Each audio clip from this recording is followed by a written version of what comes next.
आज मेरा पति मुझे छोड़कर विदेश जा रहा था और मेरा रो रो कर बुरा हाल था। आखिर आज उनके जाने का समय आ गया था। मैं दरवाजे पर खड़ी थी जब वो मुझे अकेला छोड़कर चले गए। जाते हुए उन्होंने मुझे एक बार पलटकर देखा था।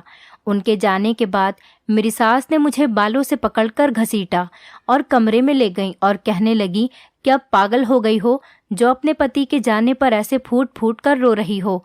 पूरे घर में अपशगुन फैला रही हो। चुप करके यहीं बैठो, वरना पता नहीं मेरे बेटे का सफ़र कैसे गुजरेगा। मेरी सास ने मुझे डांट दिया। उसी समय मैं वहीं पर चुप होकर बैठ गई। शाम को जब मैं उठी तो मेरा दिल बहुत बेचैन था। मेरी सास मुझे घूर घूर कर देख रही थी। सर से पैर तक वो मुझे ऐसे देख रही थी जैसे मुझे किसी खास काम के लिए देख रही हूँ। फिर मुझे अपने पास बुलाकर बोली, ये लाल दुपट्टा क्यों ओढ़ रही हो? ये तो सुहागन की निशानी है और तेरा पति तो विदेश चला गया है। अब तो ये दुपट्टा उतार और काले रंग की चादर ओढ़ ले। अच्छा नहीं लगता? तेरा पति विदेश में है तो किसके लिए ऐसी सज संवर कर बैठी है? सास की बात सुनकर तो मैं हैरान हो गई, क्योंकि मेरा पति काम से विदेश गया था। भगवान न करे मैं विधवा तो नहीं हुई थी, लेकिन सास की जिद के आगे मुझे उनकी बात माननी पड़ी। उसी समय मैं अपने कमरे में गई और मैंने अपनी अलमारी से एक काले रंग की चादर निकाल कर ओढ़ ली।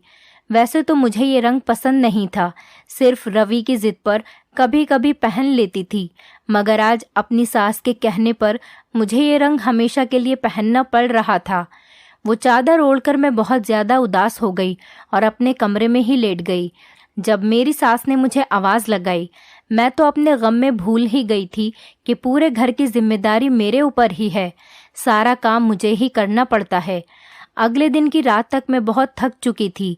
मैंने अपने दिल में सोच लिया था कि मैं अब यहाँ नहीं रहूँगी। जब मेरा पति ही यहाँ नहीं है तो मेरा ससुराल में मेरा क्या काम है? खैर, मैं रात भर इस बारे में सोचती रही और जब सुबह उठी तो मैंने अपना सर पकड़ लिया। मेरी सास पूछने लगी कि तुम्हें क्या हुआ है? मैंने कहा कि मेरे सर में दर्द है और बुखार भी है और मेरा दिल बहुत घबरा रहा है। मैं अपने मायके जाना चाहती हूँ, क्योंकि वैसे भी यही एक बहाना था जिसकी वजह से मुझे अपनी सास से छुटकारा मिल जाता और मैं अपने मायके चली जाती। लेकिन मेरी सास को तो जैसे किसी की फिक्र ही नहीं थी। कहने लगी कि मामूली सा ही तो बुखार है, शाम तक उतर जाएगा और अगर नहीं उतरा तो मैं तुम्हें किसी डॉक्टर के पास ले जाऊंगी। मेरी सास ने मुझे तसल्ली दी, मगर मैंने उनसे कहा कि मुझे मायके जाना है। मैं अपनी माँ से मिलना चाहती हूँ। उनसे मिलकर मेरे दिल का बोझ भी हल्का हो जाएगा। वो हंसकर बोली कि तेरे दिल पर कौन सा बोझ है जो तुझे हल्का करना है। उन्होंने मेरा मजाक उड़ाया और कहने लगी, हम भी तो 1 साल तक अपने पति से दूर रहते थे। ऐसा लग रहा था जैसे वो मुझसे अपने साथ किए गए सलूक का बदला ले रही थीं। मैं परेशान खड़ी थी कि उन्होंने मेरा कंधा थपथपाया और मुझसे कहने लगी कि यहाँ पलंग पर आकर बैठ जाओ और कहा कि यहाँ से उठना नहीं जब तक मैं वापस ना आ जाऊँ। मैं वहीं बैठी रह गई। मेरी सास कमरे में से एक लाल रंग की बोतल लेकर आ गई और मुझसे कहने लगी कि पैर ऊपर करके ठीक से बैठ जाओ। पता नहीं अब ये मेरे साथ क्या करने वाली थी। मैंने दिल ही दिल में सोचा। मेरी सास ने उस लाल रंग की बोतल से थोड़ा सा तेल अपने हाथ पर निकाला और वो मेरे सर पर लगाने लगी। वो तेल बहुत अजीब सा था और मुझे उससे जलन हो रही थी। ऐसा लग रहा था जैसे मेरे सर के बालों में किसी ने तेजाब डाल दिया हो। मेरी सास ने मेरा सर दबाना शुरू कर दिया और साथ ही सर की मालिश भी करने लगी और कहने लगी कि अब तुझे आराम हो जाएगा। यह ऐसा तेल है जिसे 8-10 दिन लगाने से ही तबीयत ठीक हो जाती है। ये तेल हमारे घर में पहले इस्तेमाल होता था, बल्कि मेरी सास भी मुझे यही तेल लगाया करती थी। अब मैं वहीं पर बैठी रही। मैंने सर के दर्द का बहाना तो कर लिया था, लेकिन मैं बुरी तरह से फंस गई थी। इस कड़वे तेल की मालिश करवाना मुझे बहुत बुरा लग रहा था। आधे घंटे के बाद मेरी सास ने मलमल कर मेरा सर छोड़ा। तभी किसी ने दरवाज़ा खटखटाया। मैंने दरवाज़ा खोला तो सामने एक औरत खड़ी थी। ये मेरी सास से रोज़ाना मिलने आया करती थी। उसे देखते ही मेरी सास बहुत खुश हो गई और बोली, आजा शालू, मैं तेरा ही इंतज़ार कर रही थी। देख, मेरी बहू के सर में इतना शदीद दर्द था, मैंने उसे मालिश की तो ये सही हो गई। मेरी सास उनको बहुत खुशी से ये बात बता रही थी। खैर मैं अपने कमरे में चली गई और थोड़ी देर के बाद इनके लिए चाय बनाकर लाई। मेरा दिल बहुत भारी हो रहा था, चाय पीने से भी जैसे उल्टी आ रही थी। मैं उसी समय अपने कमरे में जाकर लेट गई और मुझे जल्दी ही नींद आ गई। रात के 8 बजे मेरी आँख खुली तो देखा कि मेरी सास ने खाना बनाकर तैयार कर लिया था। मुझे प्यार से बुलाया और कहने लगी कि आजा बहू, आकर खाना खा ले। मैंने खाना खाया, लेकिन मेरे मुंह का टेस्ट तक बदल चुका था। इस तेल ने तो मेरी तबीयत और भी ज़्यादा ख़राब कर दी थी। मैंने खाना खा लिया। हैरत मुझे तब हुई जब मेरी सास ने मुझसे कहा कि तू जाकर अपने कमरे में सो जा। ऐसा रोज़ नहीं होता था, बल्कि खाना खाने के बाद तो वो मुझसे अपने पैर दबाने को कहती और कभी मुझसे बर्तन धोने को कहती। लेकिन आज मेरी सास मुझ पर कुछ ज़्यादा ही मेहरबान हो रही थी, जो कि मुझे समझ में नहीं आ रहा था। खैर मैं अपने कमरे में आकर सो गई और मुझे इतनी गहरी नींद आई जैसे किसी ने मुझे नशा दे दिया हो। सुबह तक मैं सोती रही, मुझे कुछ होश ही नहीं रहा। सुबह उठी तो मेरा सर बहुत भारी हो रहा था, यहाँ तक कि मुझसे चला भी नहीं जा रहा था। मैंने अपनी सास से कहा, माँ जी, आपने तो मेरी तबीयत ठीक करने के लिए मुझे ये तेल लगाया था, लेकिन इससे तो मुझे अपनी तबीयत और भी ज़्यादा ख़राब लग रही है। अब तो मुझसे चला भी नहीं जा रहा, मेरा दिल भी बेचैन हो रहा है। तो मेरी सास ने हंसकर कहा, अरे बेटी, 8-10 दिन बाद ही तो ये तेल असर करेगा। अभी तो तेरी तबीयत ख़राब है और इस तेल से शुरू में ऐसा ही होता है।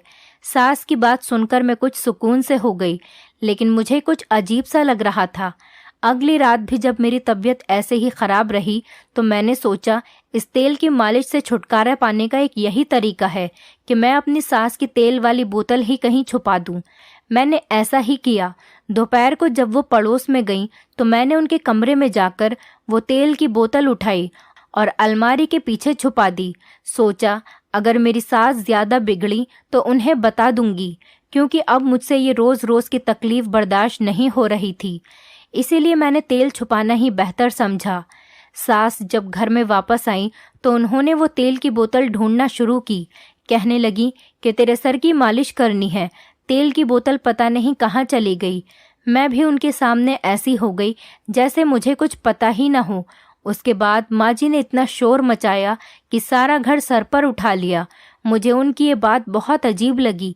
उन्हें मेरे सर के दर्द से इतनी क्या तकलीफ थी जो वो मेरे सर में रोज़ाना तेल लगाना चाहती थीं, क्योंकि मेरी सास का बर्ताव तो मेरे साथ कुछ ज़्यादा अच्छा नहीं था।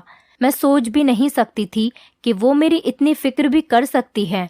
पहले तो मैंने सोचा था कि अलमारी के पीछे से वो तेल की बोतल उन्हें दे दूंगी, लेकिन अब जब मैंने उनको इस तेल के लिए इतना परेशान देखा तो मैंने अपना इरादा बदल लिया था, क्योंकि मुझे उन पर शक हो रहा था।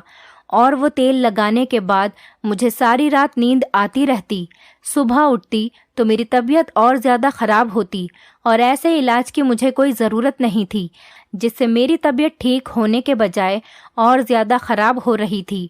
उस रात जब मैं अपने कमरे में सोने के लिए गई तो सास ने मेरे कमरे का दरवाज़ा बाहर से बंद कर दिया। मुझे ऐसा लगा कि उन्होंने बाहर से ताला लगा दिया हो। मुझे बहुत हैरत हुई। आज मुझे नींद भी नहीं आ रही थी। थोड़ी देर ही हुई थी कि मुझे बाहर से कुछ लोगों की आवाज़ें आने लगी और ये लोग छुप छुप कर हल्के हल्के कुछ बातें कर रहे थे। मैंने अपने कमरे का पंखा बंद कर दिया और उन आवाज़ों को दरवाजे के पास जाकर गौर से सुनने लगी। कुछ घसीटने की आवाज़ें भी आ रही थी, जबकि 2-4 आदमी एक साथ खड़े थे। मेरी सास उनसे पता नहीं क्या कह रही थी।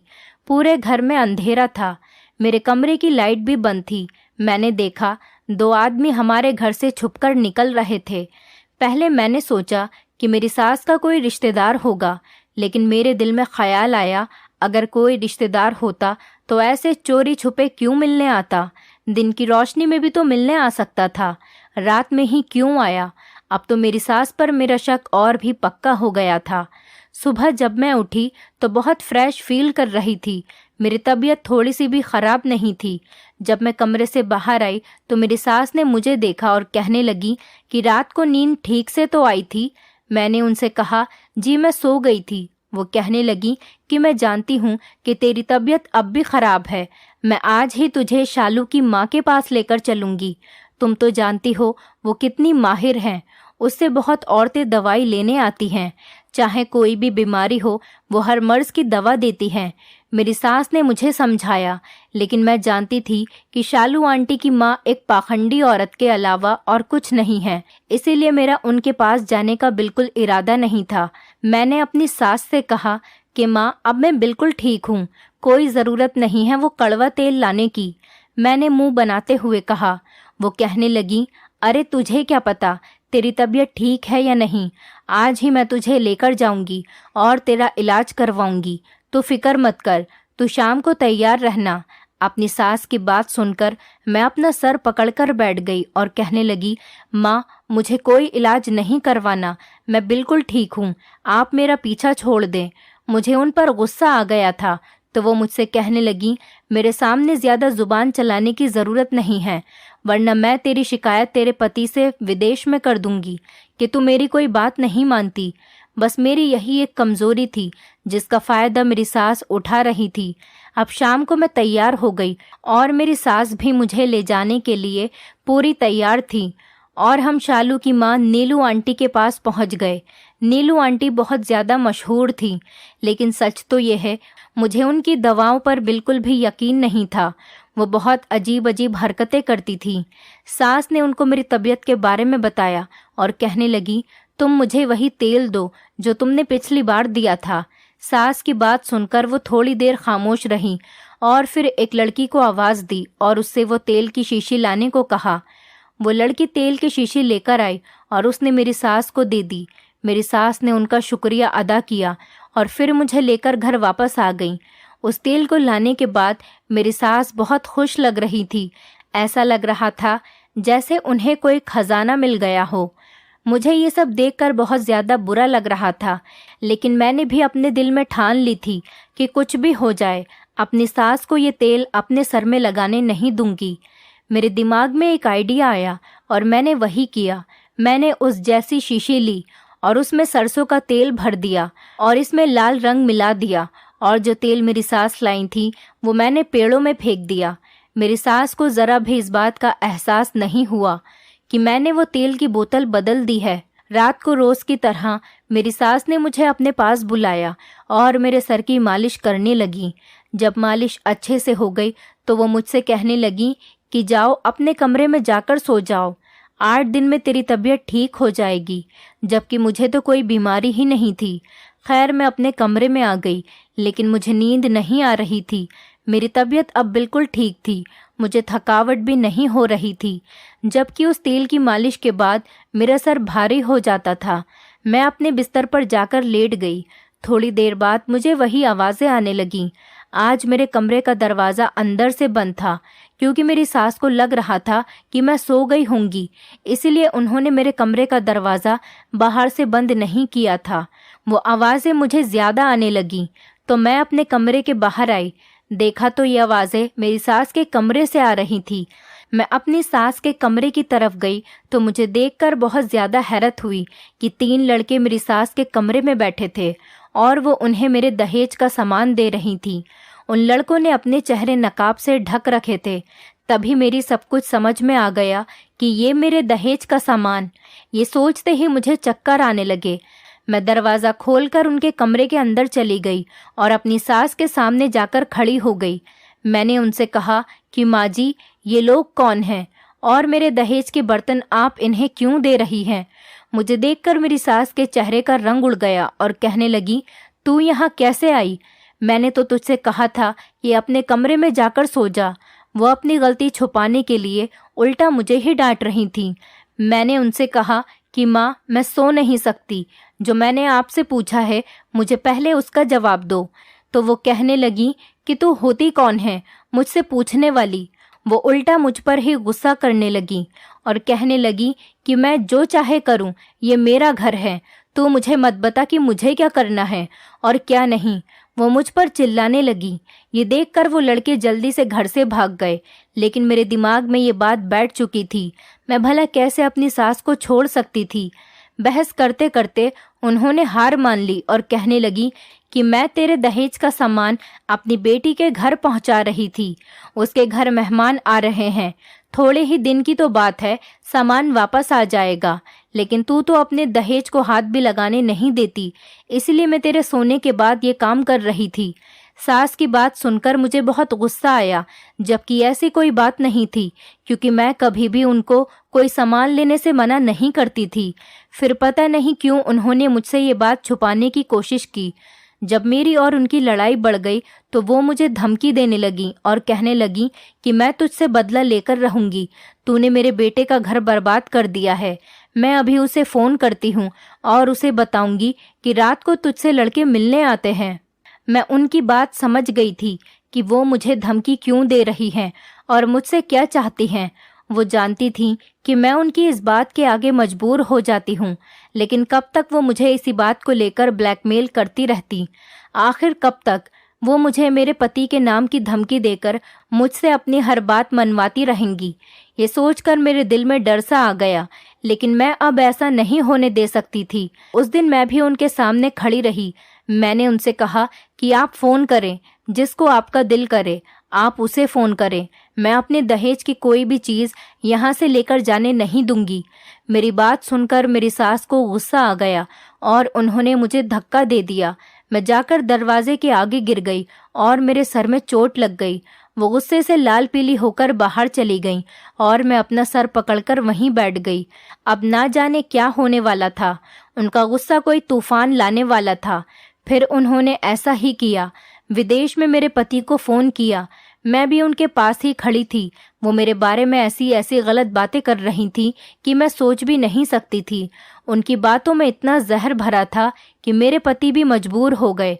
मैं अपने पति से बात करना चाहती थी और अपनी बात उनके सामने रखना चाहती थी, मगर मेरी सास ने मुझे फ़ोन को हाथ तक लगाने नहीं दिया।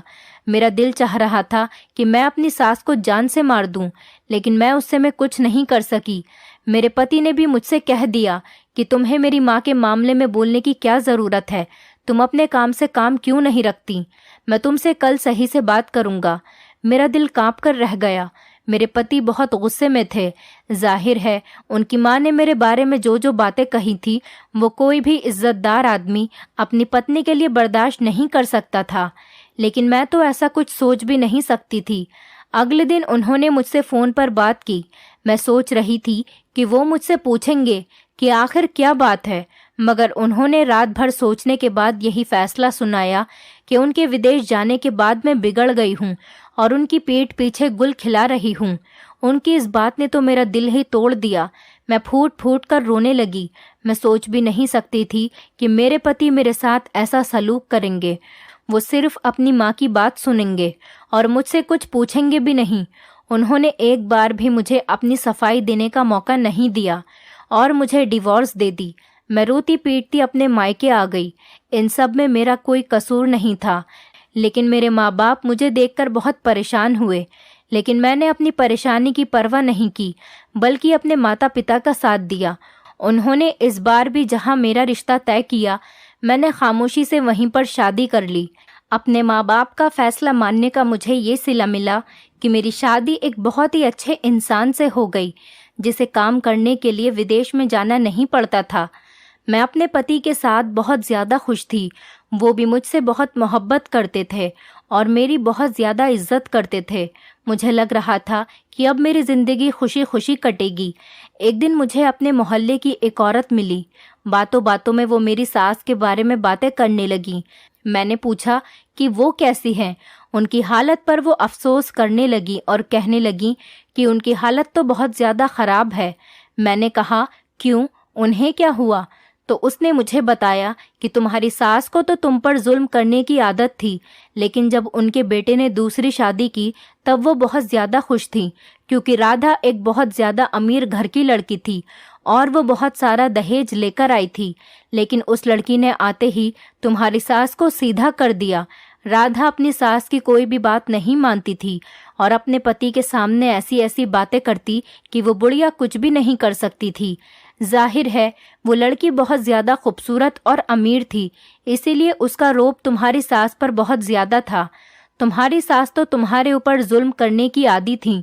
उसने अपनी दूसरी बहू के साथ भी वही करने की कोशिश की, लेकिन उसने एक रात अंधेरे में उनको रंगे हाथ पकड़ लिया, क्योंकि तुम्हारी सास को चोरी करने की आदत थी।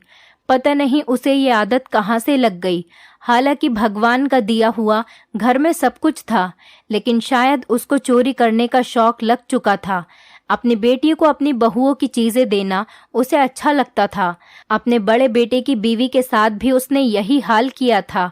अब तो उसकी इतनी बुरी हालत है कि उसकी बहू राधा का दिल करे तो ही वो उसे खाना देती है, वरना वो उसे खाना भी नहीं देती। वैसे उसको यही सजा मिलनी चाहिए थी। उसने तुम्हारे साथ बहुत बुरा किया। उसने अपनी पहली बहू के साथ भी ऐसा ही किया था। मैं अपनी सास के बारे में जानकर खुश तो नहीं हुई थी, क्योंकि किसी को तकलीफ में देखकर खुश होना अच्छी बात नहीं है। सच तो यह है कि इंसान को अपने किए की सजा इसी दुनिया में मिलकर रहती है। भगवान सबको उसके किए की सजा जरूर देता है। दोस्तों, उम्मीद करती हूँ आपको हमारी कहानी पसंद आई होगी। कहानी पसंद आई है तो वीडियो को लाइक करें, चैनल पर नए हैं तो चैनल को सब्सक्राइब करें और हाँ, नोटिफिकेशन बेल को ज़रूर दबाएं ताकि अगली अपडेट सबसे पहले आपको मिले।